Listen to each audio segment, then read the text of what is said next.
Chapter का next topic है refraction of light by glass slab.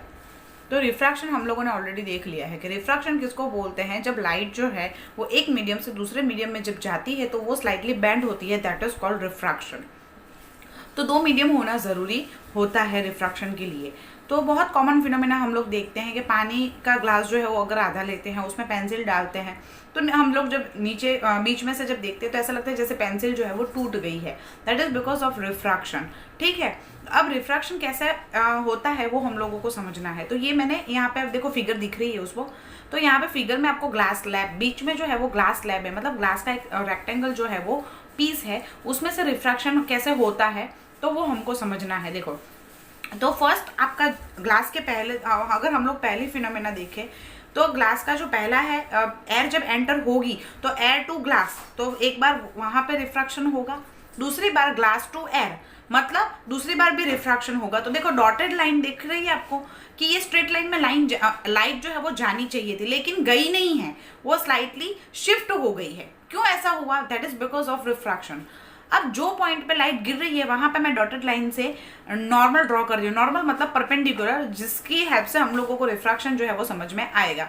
तो यहाँ पे एन और एन डैश दिख रहा है, जो ओ पॉइंट पे उसका नॉर्मल है। अब ई ओ जो है वो इंसिडेंट लाइट है, वो नॉर्मल के साथ जो एंगल बना रही है that is called incident angle. ठीक है, अब दूसरा जो है ओ डैश, दूसरी बार लाइट मतलब एयर में से ग्लास में गई तो ये स्लाइटली बैंड हुई, तो आपका जो दूसरे अंदर की साइड, ग्लास के अंदर की साइड जो है वो आपका बन रहा है रिफ्रैक्टेड एंगल। ठीक है, नॉर्मल के साथ रिफ्रैक्टेड रे से जो एंगल बन रहा है that is called refracted angle.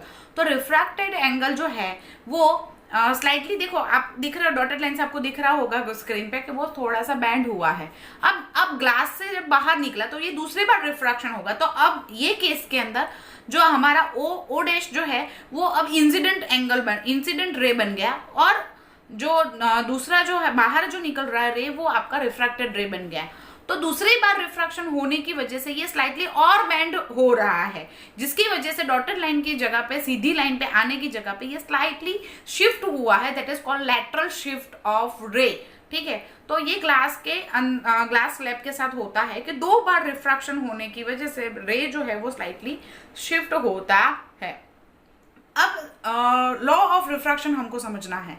तो इंसिडेंट रे, रिफ्रैक्टेड रे और नॉर्मल, ये जो है वो two transparent media at the point of incidence all lie in a same plane, मतलब ये सारी चीजें, नॉर्मल है, रिफ्रैक्टेड रे है, इंसिडेंट रे है, वो ट्रांसपेरेंट मीडिया, जो ट्रांसपेरेंट मीडिया के बीच में इंटरफेस हो रहा है, तो ये सब जो है वो सेम प्लेन में है।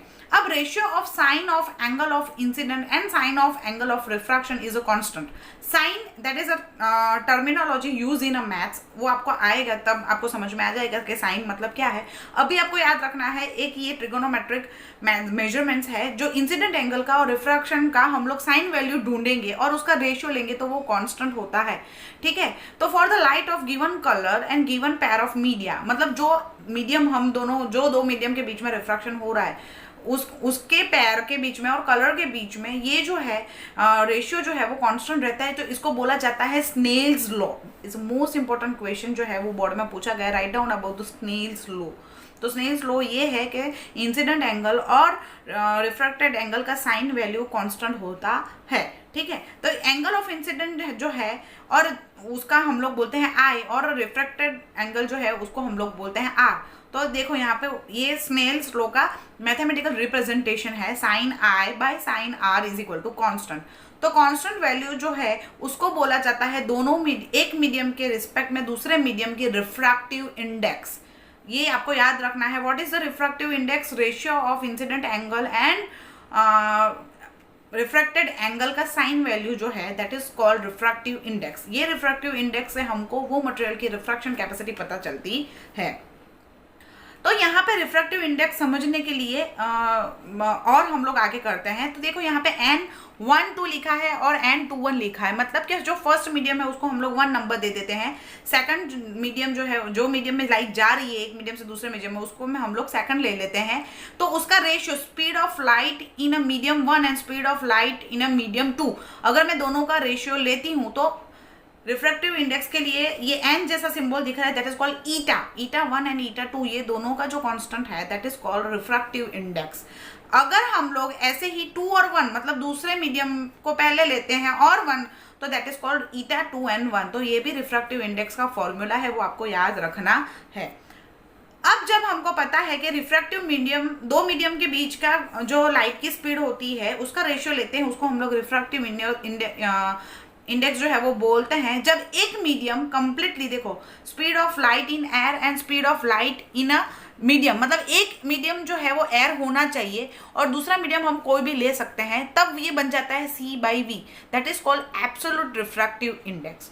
तो एब्सोल्यूट रिफ्रैक्टिव इंडेक्स हमको समझ में आना चाहिए कि C/V जो है वो बोला जाता है। तो मतलब एक मीडियम फिक्स है एयर, दूसरा कोई भी मीडियम ले लो, फर्स्ट मीडियम जो है वो एयर है वो फिक्स है, that is called absolute refractive index.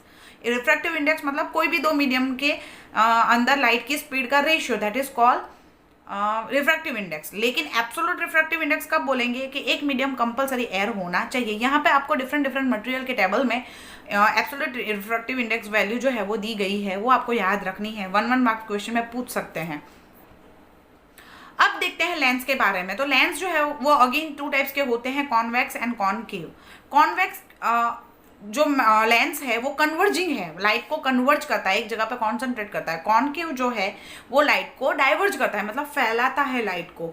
तो ये आपको प्रॉपर्टी याद रखनी है। अब जैसे हम लोगों ने मिरर में देखा था वैसे ही हम लोग लेंस के बारे में देखेंगे कि कॉन्वेक्स लेंस से हम लोग कहाँ पे ऑब्जेक्ट रखेंगे और कैसी इमेज बनती है, क्या साइज होगी और क्या नेचर होगा। तो जब मैं ऑब्जेक्ट इन्फिनिटी पे रखती हूँ तो इमेज जो है वो f2 पे बनेगी। f2 मतलब जो फोकस जो है उतना का उतना double distance, that is f2। तो वो हाईली डिमिनिश बनेगी, पॉइंट साइज की बनेगी, रियल एंड इन्वर्टेड बनेगी। बियॉन्ड 2f1 मतलब लेंस में, अब लेंस कैसे बनता है, तो 2 स्फीयर होते हैं, उसमें से 2 मिरर को मिला के लेंस बनता है। तो दोनों मिरर के, तो एक मिरर का जो सेंटर ऑफ कर्वेचर है उसको हम लोग 1 नंबर दे देते हैं और दूसरे मिरर का जो है that is called second number. तो 2f1 मतलब फर्स्ट मिरर के फोकल जो फोकस है उसके डबल डिस्टेंस, मतलब 2f1। तो इमेज कहाँ पे बनेगी, तो f2 और 2f2 के बीच में, मतलब f2 और डबल f2 का जो डिस्टेंस है उसके बीच में बनेगी, वो डिमिनिश बनेगी, मतलब छोटी बनेगी, real and inverted. Real virtual अब आपको समझाने की जरूरत नहीं है। जब हम लोग ऑब्जेक्ट 2f1 पे रखेंगे, पहले बियॉन्ड था मतलब उसके दूर था, अब मैं 2f1 पे ला रही हूँ, तो उसकी इमेज जो है वो 2f2 पे बनेगी, सेम साइज बनेगी, रियल एंड इन्वर्टेड बनेगी। एट द सेम टाइम अब मैं क्या कर रही हूँ कि f1 और 2f1 के बीच में रख रही हूँ मेरी ऑब्जेक्ट को, तब मेरी इमेज बन रही है बियॉन्ड 2f2। जैसे मैं या ऑब्जेक्ट नजदीक ला रही हूँ, इमेज जो है वो दूर जाती जा रही है। अब वो कैसे बनेगी, सेम साइज के बाद एनलार्ज बनेगी, रियल एंड इन्वर्टेड वो उसका नेचर है। अब मैं और नजदीक ला रही हूँ, f1 पे रख रही हूँ, तब इमेज जो है वो इन्फिनिटी पे बनेगी और इनफाइनेटली लार्ज, मतलब इतनी लार्ज कि हम लोग उसको कैप्चर नहीं कर पाते हैं, इतनी लार्ज बनेगी, वो रियल एंड इन्वर्टेड होगी। Between f and optical centre O, optical centre मतलब दोनों सेंटर का जो बीच का होता है that is called optical centre. तो उन दोनों के बीच में जब मैं रखूंगी तब वो एनलार्ज बनेगी, वर्चुअल एंड इरेक्ट होगी। वर्चुअल मतलब जो स्क्रीन पे करेक्ट नहीं कर सकते हम लोग, इरेक्ट मतलब सीधा। तो ये हो गया कॉन्वेक्स मिरर की इमेजेस। अब हम लोग जैसे मिरर फॉर्मूला सीखा वैसे लेंस फॉर्मूले बारे में सीखेंगे। तो लेंस फॉर्मूला क्या है, 1/v minus 1/u is equal to 1/f। Mirror formula में प्लस था, यहाँ पे माइनस है। v क्या है वो आपको पता है, u क्या है आपको पता है। ऑब्जेक्ट डिस्टेंस, और ऑब्जेक्ट डिस्टेंस जो है उसको u बोलते हैं, इमेज डिस्टेंस को v बोलते हैं, और f जो है वो फोकल लेंथ है, तो वो आपको पता है। और ये उसको हम लोग लेंस फॉर्मूला बोलते हैं, जिससे हम लोगों को मैग्निफिकेशन, लेंस कितना मैग्नीफाई करेगा वो पता चलता है ये वैल्यू से। और मैग्निफिकेशन का फॉर्मूला है height of image and height of object का रेशियो। इमेज की हाइट और ऑब्जेक्ट की हाइट को हम लोग अगर रेशियो ले लें so that is called magnification. ठीक है। अब पावर ऑफ लेंस बोला जाता है। तो पावर ऑफ लेंस मतलब कि जो वो कितना पावर है उसका, तो वो क्या होता है, the degree of converse and diverge of the light rays achieved by the lens express in term of power. मतलब कि फोकल लेंथ का रेसिप्रोकल जो है उसको हम लोग पावर ऑफ लेंस बोलते हैं, जो P से डिनोट होता है। अब पावर ऑफ लेंस का यूनिट जो है वो है डायप्टर। ठीक है, डायप्टर है जिसको D बोला जाता है और वो मीटर में एक्सप्रेस होता है। And one dioptre is a power of lens whose focal length is 1 metre, मतलब कि जिसकी पावर ऑफ लेंस जो है वो फोकल लेंथ 1 मीटर होगी, उसको हम लोग वन डायोप्टर बोलते हैं। इसीलिए one dioptre is equal to 1 metre inverse बोला जाता है। कॉन्वेक्स लेंस के लिए हम लोग पॉजिटिव लेते हैं, कॉनकेव लेंस के लिए हम लोग नेगेटिव। इसीलिए आपको आप नंबर निकलवाने जाते हो तो बोले प्लस में नंबर है या माइनस में नंबर है, तो ये प्लस माइनस कैसे आता है, ये ऐसे आता है। पावर ऑफ कॉन्वेक्स लेंस, अगर पावर ऑफ कॉन्वेक्स लेंस जो है, अगर हम लोग बोलते हैं कि भाई जो किसी को +2 डी दैट इज डायोप्टर, वो यूनिट है, तो वो लेंस का पावर जो है वो इंडिकेट करता है। प्लस और माइनस जो है वो ऐसे ही डिनोट होते हैं। जिसकी फोकल लेंथ है, कॉन्वेक्स लेंस की बात करते हैं तो प्लस और माइनस कॉनकेव लेंस के लिए यूज होता है।